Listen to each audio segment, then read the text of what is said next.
एक खामोश मिजाजी अब हमें जीने नहीं देगी। इस दौर में जीना है तो कोहराम मचा दो, इस दौर में जीना है तो कोहराम मचा दो। परिवर्तन निश्चित रूप से आएगा, उस परिवर्तन के लिए हम लोग प्रतिबद्ध रहेंगे। और अक्सर हम कहा भी करते हैं हमें बदलना होगा, बदलाव लाना होगा। सत्ता में, व्यवस्था में, सभी में परिवर्तन करना पड़ेगा। हमें सीख लेनी होगी परिंदों से, हमें सीख लेनी होगी पक्षियों से।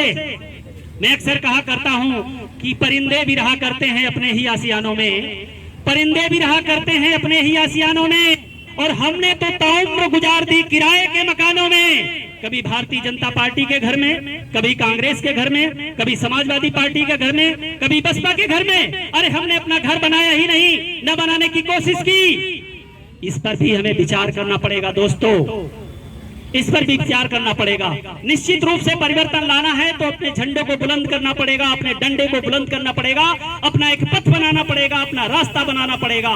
हम कितने दिन से, कितने समय से एक दूसरे के पीछे पीछे चले आ रहे हैं। सदियां गुजर गई, 70-75 साल आजाद होते हुए में हो गए, और 75 साल की आजादी के बाद हमें क्या मिला, हमारे समाज को क्या मिला। निश्चित रूप से बदलाव लाने के लिए हमें उस तरफ से सोचना पड़ेगा। हम अक्सर भी कहा करते हैं कि हो गई है पीर पर्वत पिघलनी चाहिए, हो गई है पीर पर्वत पिघलनी चाहिए। अब हिमालय से एक नई गंगा निकलनी चाहिए, और सिर्फ हंगामा खड़ा करना मेरा मकसद नहीं। अब लोधी समाज की तस्वीर बदलनी चाहिए, अब लोधी समाज की तस्वीर बदलनी चाहिए। जब हम लोधी समाज की तस्वीर बदलने की बात करते हैं, लोधी समाज को बदलने की बात करते हैं, तो दोस्तों ये जहन में सवाल उठता है कि तस्वीर कौन बदलेगा।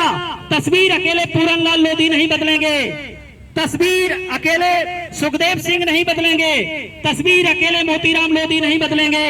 तस्वीर बदलने के लिए हम सबको कदम से कदम मिलाकर चलना पड़ेगा, तभी दोस्तों बदलाव आएगा। बदलाव कभी अकेले नहीं होता, अकेले चला जरूर जाता है, लेकिन पीछे चलने वाले, उनके अनुयायी, उनको मानने वाले लोग तस्वीर को बदलने में जितनी भूमिका निभा सकते हैं वो निश्चित रूप से परिवर्तन के लिए पर्याप्त होगी। हम हमेशा इस बात को कहा करते हैं कि परिवर्तन करने के लिए विचारधारा में बदलना है, मानसिक रूप से बदलना होगा, अपने बच्चों को शिक्षित करना होगा, और शिक्षित करने के लिए एक पीढ़ी को कुर्बानी देनी पड़ेगी। मैं अक्सर कहा करता हूं कि एक पीढ़ी को कुर्बानी देनी है। जरूरी नहीं कि हमारे पिताजी मजदूर थे तो हम भी मजदूर रहें। तो अगर पीढ़ी में परिवर्तन लाना है कि अगर मजदूर हैं, अगर 100 रुपए कमाए हैं, 200 रुपए कमाए हैं, तो दारू पी के उड़ाना नहीं है, बच्चों की शिक्षा पर और परवरिश पर उस पर खर्च करना है। हम जिस सरजमी पर बैठे हैं बरेली में, बहुत सारे लोग हमारे कुनबे के, हमारे समाज के, चाहे कालीबाड़ी हो, चाहे गंगापुर हो, चाहे सिकलापुर हो, संजय नगर हो, बहुत सारे हमारे समाज के लोग हैं। कुछ लोग जैसे बड़े भाई राजकुमार जी बैठे हैं, ऐसे कुछ ही लोग हैं, 1-8% भी हैं जो अपने आप में सक्षम है, सब कुछ कर सकते हैं। 90% से ज्यादा तबका हमारा रिक्शा चलाने वाला, ठेला खींचने वाला, मजदूरी करने वाला है। इसका मतलब ये बिल्कुल नहीं कि वो कमाई नहीं करता, वो कमाई करता है। वो 1000 रुपए कमाते हैं, 1200 रुपए कमाते हैं, 1500 रुपए तक कमाते हैं। लेकिन मैंने ये अनुभव किया, मैंने इस चीज को फील किया कि अगले दिन अगर 1500 कमाने वाले की जेब में 50 रुपए नहीं होते हैं दोस्तों। पीढ़ी दर पीढ़ी 2-3 पीढ़ियां गुजर चुकी हैं, इसलिए हमारा समाज तरक्की नहीं करता। मैं हमेशा उनसे कहा करता हूं कि एक पीढ़ी को कम से कम कुर्बानी देनी पड़ेगी। एक पीढ़ी की कुर्बानी बच्चों को परवरिश कर देगी, संस्कारवान बना देगी, शिक्षित बना देगी, और एक पीढ़ी को आपने पढ़ा लिया तो आने वाली समस्त पीढ़ियां पढ़ती चली जाएंगी। और का असर हुआ, मैंने पीलीभीत में कई जगह बात कही, वहां 2-3 बच्चे हमारे पीसीएस में सेलेक्ट हो गए। उनके गार्जियन आज भी कहते हैं कि आज से 10 साल पहले कही हुई आपकी पीढ़ी में परिवर्तन की बात या एक पीढ़ी को कुर्बानी की बात उनके जहन में बैठी है, मुझसे शेयर भी करते हैं। मुझे अच्छा लगता है कि कम से कम किसी ने मेरी बात को मानी। तो आप सभी से गुजारिश है मेरी कि एक बंडल कम पी लेना, गुटखा कम खा लेना, सिगरेट कम पीना, हो सके तो रोटी एक कम खा लेना, लेकिन बच्चों को पढ़ाने का संकल्प आज आप लेकर ही जाएंगे। ये मेरा आप सबसे निवेदन है। और जहां तक प्रयास आपकी जरूरत की है, मैं कॉलेज में हूं, भाई साहब यूनिवर्सिटी में हैं, निहाल सिंह जी बैठे, इतना बड़ा काम करने का बीड़ा उठाए बैठे हैं। हम सब लोग आपके प्रति प्रतिबद्ध हैं, कटिबद्ध हैं, निश्चित समाज के लिए हमेशा तैयार रहते हैं। कभी भी आपको जरूरत पड़े हम लोग हमेशा तैयार रहते हैं। बस एक गुजारिश के साथ कि मादक पदार्थों का सेवन कम कर दें और बच्चों को शिक्षित करने का काम करें। अगर कहीं आपको इस तरह अड़ंगा लगता है, कोई परेशानी होती है, बहुत सारे लोग मिलने आते हैं हमसे, कॉलेज में भी मिलने आते हैं एडमिशन को लेकर और समस्याओं को लेकर, आगे की रणनीति और राय को लेकर हम बताते भी हैं। लेकिन आपसे यही निवेदन है कि पढ़ने वाले बच्चों पर आप सिर्फ पैसे खर्च मत करिए, उन पर ध्यान भी आकर्षित करिए। हम करते क्या हैं, जिम्मेदारी निभाते हैं कि हमने स्कूल में एडमिशन करा दिया, एडमिशन कराने के बाद हम साल भर देखने ही नहीं गए। बच्चे क्या करते हैं, बच्चे करते क्या है, छोटी पीढ़ी को स्पेशली ध्यान देने की जरूरत होती है। हमें कम से कम 1 महीने में 15 दिन में एक बार स्कूल जाना पड़ेगा। बच्चे की रिपोर्ट के बारे में टीचर से मिलना पड़ेगा कि स्कूल आता है कि नहीं आता है, पढ़ने में कैसा है कैसा नहीं है। एक तो टीचर को भी लगेगा कि गार्जियन जागरूक है, आपके बच्चे को ध्यान में रखेगा। दूसरा, बच्चे को भी लगेगा कि हमारे मम्मी पापा या जो भी गार्जियन है वो भी हमें वाच करते हैं, इसलिए उस पर भी इसका असर पड़ेगा। बहुत सारे गार्जियन से कहा करते हैं कि साहब हम तो पढ़े लिखे हैं ही नहीं, तो हम अपने बच्चे को क्या शाम को पढ़ाएंगे देखेंगे। तो मैंने कहा आप कुछ मत करिए, आपको सिर्फ बच्चे से शाम को एक बेटा कापी किताब लाओ, आज तुमने क्या पढ़ा है। उसे क्या पता कि आप नहीं समझ पाओगे, लेकिन मनोवैज्ञानिक प्रेशर पड़ेगा और वो शिद्दत के साथ काम करना शुरू करेगा। मैं अपने बारे में बताता हूँ कि मेरे पिताजी पढ़े लिखे नहीं थे, बहुत छोटे से गांव है, गंगा साई ने बता ही दिया है, बहुत छोटे से गांव का रहने वाला हूँ। मेरे पिताजी पढ़े लिखे नहीं थे, लेकिन मैंने पढ़ाई की उनकी प्रेरणा से, बड़े भाइयों की प्रेरणा से। एग्जाम्पल आपको देता हूँ, मैंने खूब पिटाई भी की, खाई है, मार भी खाई। ठंड में जब पढ़ते थे चारपाई पर और बिजली नहीं थी, कुप्पी वो भी उस पे रख लेते थे, जो चारपाई होती थी उस पे, और ठंड में ओढ़ के लिहाफ बैठ गए, मैं रियलिटी बता रहा हूँ, और झुक गए पढ़ते पढ़ते, लिहाफ में लग गई आग। बड़े भैया आवाज करते थे इसको, आए रजाई फेंकी बुझाई, एक पीठ पे मारा गद से। ये मैं सच्चाई बता रहा हूँ, ये भी मैंने किया, लेकिन उस समय बुरा लगता था दोस्तों, लेकिन आज मुझे मीठा लगता है उस समय। और एक सबसे बड़ा तजुर्बा मेरा क्या था कि 5-7 दिन तक मुझे आवाज लगाते थे 2 से 3 बजे के बीच की, सीताराम उठो पढ़ो, और 8वें-9वें दिन से ऑटोमेटिक उन्हें आवाज लगाने की जरूरत नहीं पड़ती थी, और स्वतः मेरे कानों में आवाज गूंजती थी कि भैया ने आवाज लगा दी, पढ़ो।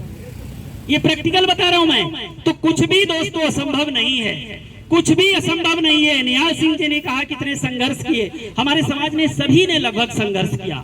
हमारी सामाजिक हैसियत क्या थी सभी लोग बाकी में बताने की जरूरत नहीं है, लेकिन जिन लोगों ने मुकाम को हासिल किया, निश्चित रूप से परिवर्तन में अपने आप को साक्षी बनाया, आगे बढ़े, उन्होंने बहुत ही संघर्ष किए, चाहे वो शिक्षा को लेकर हो, चाहे वो किसी बिजनेस व्यापार को लेकर हो, सभी ने निश्चित रूप से बहुत ज्यादा त्याग किया और बहुत सारी परेशानियों का सामना किया।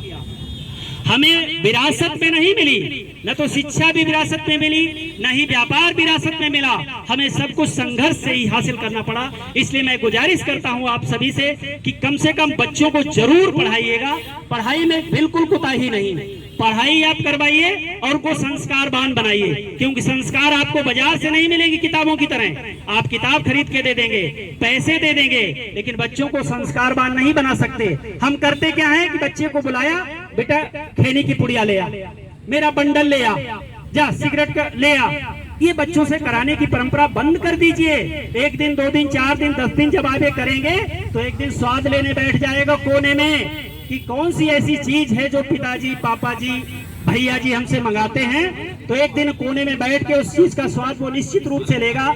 इसलिए आपसे निवेदन है कि पहली बात तो इन चीजों का सेवन ही आप त्याग दें, और अगर नहीं त्याग सकते हैं तो कम से कम बच्चों को इससे इन्वॉल्व ना ही करें, मेरी आपसे गुजारिश है। और दूसरे बच्चों को शिक्षा की ओर निश्चित रूप से प्रेरित करें। आप कोशिश करें कि अपनी बात को अपने समाज के और लोगों तक फैलाएं, क्योंकि आप वो लोग हैं जो अपनी बात को कहीं भी कहेंगे। हम किसी वकील का प्रचार फ्री में करते हैं, कोई केस जीत ले, अरे फलाना वकील बहुत अच्छा है, डॉक्टर से इलाज कराए, डॉक्टर का प्रचार फ्री में करते हैं, अरे वो डॉक्टर के पास चले जाओ। फिर अपने समाज की बात को लोगों तक पहुंचाने का काम भी हम ही करेंगे।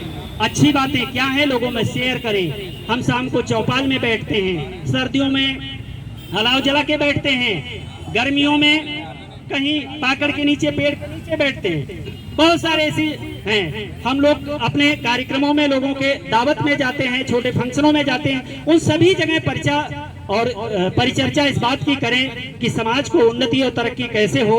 आप सभी की सहभागिता निश्चित रूप से इसमें बहुत मायने रखती है। समय बहुत कम है और अभी हमारे मुख्य अतिथि भी बोलेंगे, हमारे कार्यक्रम के अध्यक्ष भी बोलेंगे, इसलिए मैं आपसे क्षमा चाहता हूं और पुनः वार्ता करने के लिए आपसे जल्दी आपके साथ बैठूंगा। निहाल सिंह भाई साहब की बात मुझे एकदम मेरे जहन में बैठ गई है, इसको बहुत ही जल्द मैं सॉर्ट आउट करने का प्रयास करूंगा। आपसे वादा करके जाता हूं। जय भारत, जय हिंद, जय अवंतीबाई। बलिदान के समय महारानी अवंतीबाई को ये पता नहीं था कि वो उस शक्ति से टकराने जा रही हैं जिसके राज्य में सूरज डूबता नहीं था। क्या उनको पता नहीं था? उनको पता था कि मैं जिस शक्ति से टक्कर लेना चाहती हूँ उसके राज्य में सूर्य नहीं डूबता है। तो उन्होंने पहले क्या किया? उन्होंने दूसरा रास्ता चुना और उस रास्ते को टकराने के लिए उन्होंने अपने तमाम स्वजाति बंधु, जैसे आप लोग बैठे हैं, जिलाध्यक्ष जी ने आप सब लोगों को आमंत्रित किया, आप सब लोग आए। उसी प्रकार शायद माता जी ने भी आमंत्रित किया बहुत सारे अपने स्वजातीय जमींदारों को, राजाओं को, कि अकेले मेरे पास का क्या, अकेले मैं इतनी बड़ी शक्ति से कैसे टकराऊंगी, क्योंकि उनको संगठन का महत्व पता था। शायद उनको संगठन का महत्व पता था, इसीलिए उन्होंने सबसे पहला काम किया कि अपने लोगों का संगठन बुलाया। उस संगठन में विचार विमर्श करने के बाद उस संगठन ने कहा कि आप ही हमारा नेतृत्व करें, और तब उन्होंने नेतृत्व स्वीकारा। और वो उसी संगठन का परिणाम था कि इतने बड़े पैमाने पर उन्होंने अंग्रेजों की ऐसी की तैसी की। तो यही एक चीज हमको सीखनी थी जो हम नहीं सीख पा रहे हैं। कार्यक्रम तो हम बहुत करते हैं, पर उनके जो चरित्र उन्होंने हमें सामने दिखाया कि नहीं, सबसे पहले हमारे पास संगठन होना चाहिए और संगठन की शक्ति से व्यक्ति निर्धारित होना चाहिए। व्यक्ति से संगठन निर्धारित नहीं होना चाहिए। आज लोधी समाज में हजारों लोग हैं, हजारों संगठन चल रहे हैं, लेकिन प्रत्येक संगठन की यही बड़ा दुर्भाग्य है कि व्यक्ति संगठन को निर्धारित कर रहे हैं, संगठन व्यक्ति को निर्धारित नहीं कर रहा। तो क्या हम आज माता जी के इस प्रतिमा के सामने बैठ करके इस बात पर चिंतन करेंगे कि जब उन्हें संगठन की जरूरत थी तो क्या हमें नहीं? उन्होंने लोगों से ये नहीं कहा कि हमको नेतृत्व दो, हम आपका नेतृत्व करेंगे, हम सबसे बेहतर हैं। नहीं, संगठन से ये बात निकल करके आई कि आपको हम अपना नेतृत्व देते हैं, आप हमारा नेतृत्व कीजिए। और फिर उसका क्या परिणाम हुआ? उस संगठन का परिणाम आप सब लोगों को पता है। अंग्रेजों को कितनी जगह पर उन्होंने हराया। हमारी आज यही सबसे बड़ी विडंबना है। जितने लोग बैठे हैं मेरे इशारे को समझ रहे होंगे कि आज मैं क्या कहना चाहता हूं। आज हम हर जगह हैं, राजनीति में हैं, जिसकी मैं आज बिल्कुल चर्चा नहीं करूंगा। आज हम लोग समाज में बैठे हैं, व्यापार में हैं, कुछ लोग हैं, और सभी लोग कहते हैं कि अपना ही आदमी हमारा मार्ग रोकता है। ये भी बात सत्य है, अपना ही मार्ग रोकता है। लेकिन फिर भी हमारे पास जो सबसे बड़ी कमी है वो एक ऐसे संगठन की कमी है जिसमें संगठन व्यक्ति को निर्धारित करे। डॉक्टर सीताराम जी से, प्रोफेसर साहब से, आप लोग जो बैठे, डॉक्टर नेमचंद राणा जी से, आप लोगों से मेरा निवेदन है कि हम लोग एक ऐसे संगठन बने जहां पर व्यक्ति का निर्धारण संगठन करने लगे और उसके साथ ही हमारा मार्ग प्रशस्त हो जाएगा। और इस काम को करने में हम लोग सक्षम हैं, ऐसा नहीं है कि सक्षम नहीं है। अवंतीबाई लोधी महासभा ने इसको काम को बड़ी बखूबी से निभाने का प्रयास किया था। हालांकि बीच में कुछ कमियां हुई या जो कुछ भी हुआ वो हमारा जो प्रयास था वो थोड़ा धीमा पड़ गया है। लेकिन मैं बार बार डॉक्टर सीताराम राजपूत जी से कह रहा हूं कि नहीं, इसके बगैर हमारा कल्याण नहीं है। एक आखिरी बात मैं आप लोग कहना चाहता हूं, सामूहिक हित साधन, जिसकी हमारे पास सबसे बड़ी कमी है। मैं अपना हित साध रहा हूं, प्रोफेसर साहब अपना हित साध रहे हैं, सभी लोग अपना अपना हित साध रहे हैं, लेकिन सामूहिक हित साधन हम कितना कर रहे हैं? हमारा क्या प्रयास है सामूहिक हित साधन में? हमारी क्षमता कम या अधिक हो सकती है, कोई 100 कर सकता है, कोई 2 कर सकता है। तो क्या हम दोनों को महत्व बराबर दे सकते हैं? यदि हमको संगठन में ऐसे संगठन का निर्माण करना है तो 100 और 2 को बराबर मानना पड़ेगा। छोटे और बड़े को दोनों का जितना जितना हो सके यदि मेरे पास क्षमता 10 देने की तो 10 और किसी की क्षमता 1 देने की तो 1, लेकिन 10 और 1 को बराबर समझेंगे तब हम एक बेहतर संगठन बनेंगे और वही संगठन हमारे समाज का नेतृत्व कर सकता है। ईमानदारी से यही बात मैं आप लोगों से कहना चाहता था। अवंतीबाई लोधी महासभा में राष्ट्रीय कोषाध्यक्ष हैं। फैजाबाद से माननीय सुखदेव सिंह लोधी जी। मंच पारासीन एमजेपी रोहेलखंड विश्वविद्यालय में इंजीनियरिंग के प्रोफेसर बड़े भाई रविंद्र लोधी जी।